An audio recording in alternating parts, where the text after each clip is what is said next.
যে ব্যক্তি সকাল বেলা তিনবার তেলাওয়াত করবে আউযু বিল্লাহিস সামিউল আলিম মিনাশ শাইতানির রাজিম, এরপরে সূরা হাশরের শেষ তিনটি আয়াত তেলাওয়াত করবে, রব্বুল আলামিন ওই ব্যক্তির জন্য ৭০,০০০ ফেরেশতা নিয়োগ দিবেন যারা সারা দিন ওই লোকের জন্য মাগফিরাতের দোয়া করবে।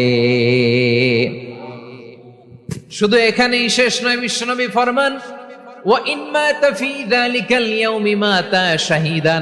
ওই দিন যদি ওই ব্যক্তিটা ইন্তেকাল করে, সে শহীদ হয়ে কিয়ামতের দিন আল্লাহর সামনে দাঁড়াবে।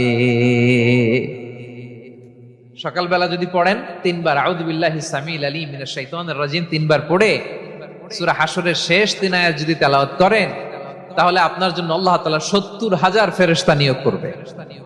সারা দিন তারা আপনার জন্য মাগফিরাতের দোয়া করবে, আর ওই দিন ইন্তেকাল করলে আল্লাহ তাআলা শহীদ হিসেবে আপনাকে কিয়ামতের দিন দাঁড় করাবেন। সুবহানাল্লাহ, এত আস্তে।